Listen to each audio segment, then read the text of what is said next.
Tani ditën e dieshme keni patur edhe një provë shumë të rëndësishme, provën e madhe, jeni ngjitur në sken. Na flisni pak për ato ndjesitë, si ishte emocioni?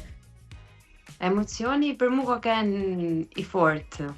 Edhe njihet pak në videon që kanë qit, po na vazhdojmë me punu e më përgatit për natën e parë. Kol, duam edhe një koment nga ty. Ja, s'kam emocione. Dalon, kam unë për të tonë, bo. Kam kaluar fazë. Po. Jam i madh. Po si ka qenë atmosfera aty, e gjithë eksperienca deri më tani, njerëzit që keni takuar?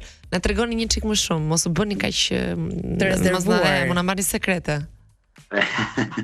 Ja, organizimi i Eurovizionit nuk e di vitet e tjera, po këtë vit është një gjë e papame.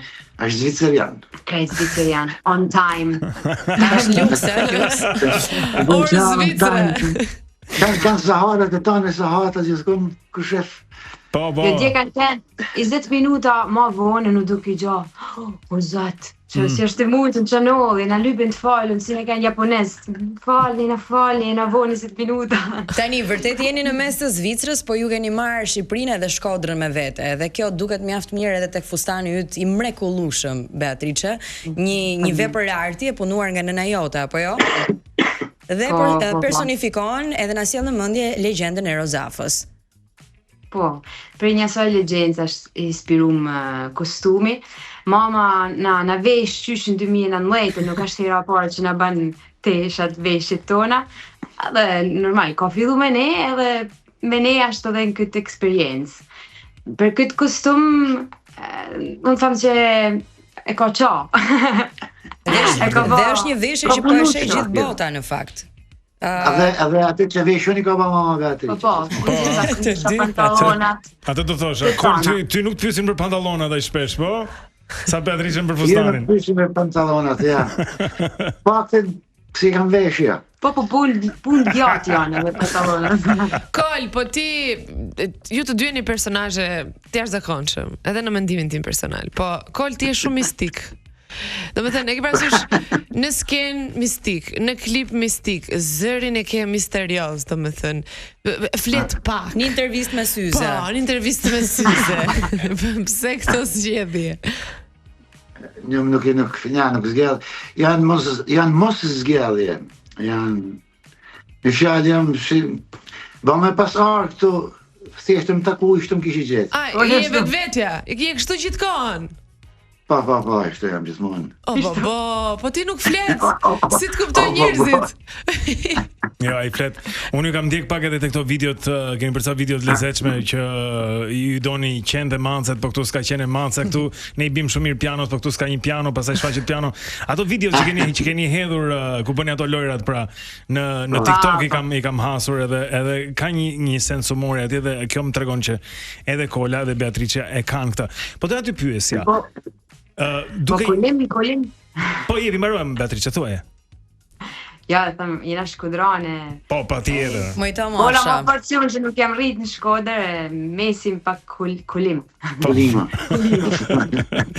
Tani, ka dhe përgjegjësi kjo gjë.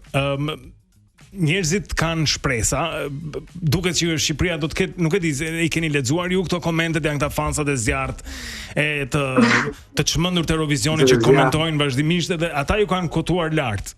Si u bën kjo që të ndiheni, duke qenë që ka pritshmëri këtë vit? Nuk e di, na do të thoni lexojmë këta komente, na vjen me mendu se këta njerëz janë të marrë si ne, që kena arriti to. Lujtëm mend. Pa gjithë se kena kohën, se herë kena gjysë finale me fjallë.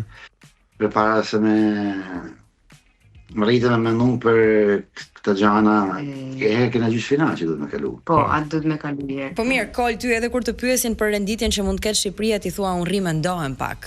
Marr një 2 minuta pushim. Unë thamë nuk më intereson, i thamë. Hiç. Nuk keni asnjë farë ide se si mund të pozicionoheni? Jo. Ja. Shumë njerëz kanë thënë top 5.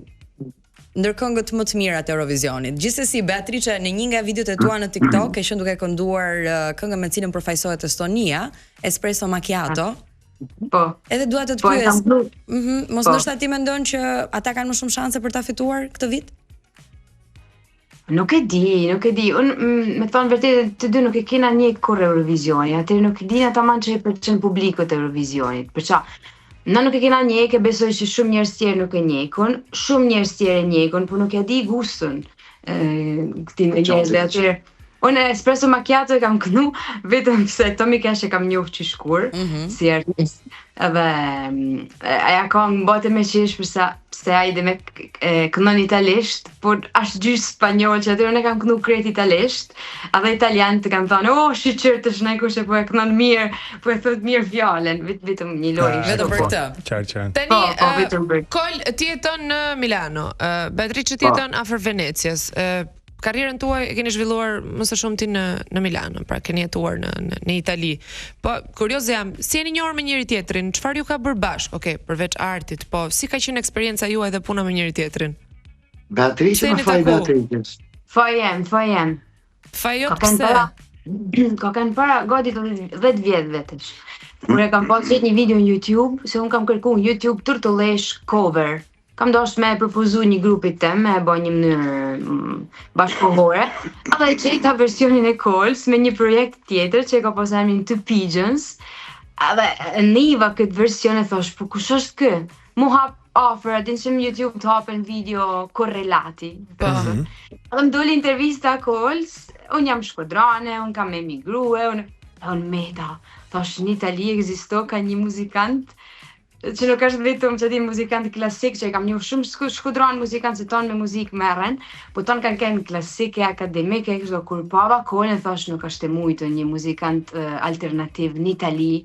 Atë i çova një mesazh në Facebook e i thash vetëm faleminderit për çaj të bëu, unë jam Beatrice e u kënaqja të po versionin tam. Pra nuk është se jeni njohur më parë, nuk keni lidhje gjaku, nuk ju lidh diçka tjetër. Pra thjesht jeni njohur artistisht. Ma vonë kur kena fillu me bashkë me koncertet tona, ma vonë kena zbulu që nana jeme me gjyshin e Beatrice ka kanë shoqet mushta. Shoqet ngushta. Po ne nuk e dishim këtë gjë. Energjia. Është Shkodër e vogël, do të thënë, është një Shkodër e vogël. Po është e vogël. Patjetër. Po këto grupet e tjera që do të këndojnë atje, ai keni pandin çik, ku diun tani, këto vendet e tjera, këngët e tyre, si po ju duket? Se un kam dëgjuar shpesh nga këta që kanë shkuar të këndojnë në Eurovision, që mrekullohen edhe me organizimin, se si është një makineri e madhe që funksionon shumë mirë. Ju e përmendët pak në fillim se Zvicër, si një orë zviceriane, por çfarë ju bën përshtypje nga e gjitha kjo që po përjetoni këto ditë? Na konkurruesit tjerë kena njoft në për pre-party që kena bë në Europë, kena kënë shumë vende. Edhe ata të tanë janë këngëtarë shumë të mirë.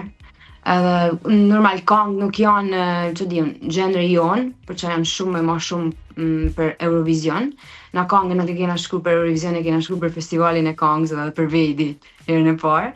Edhe po që me thonë, janë, është një fest, dhe me thonë, feeling që kam unë është që nuk jena të bë një garë, jena vetëm të jetu një gjë shumë të bukur tjetës, edhe të janë tonë gëzum, tonë dashtën, edhe kja gjë më bukur, për që kur shkan një garë ka që importante, si thuhet, të rëndësishme. Për Europën, për gjithë botën, për televizor, për të edhe disa njerëz që mundën të najti fjesim, kështu, po asnjëni, deri sot asnjëni. Tash nuk e di kur të po fillon gara, po... Vetëm unë. Vetëm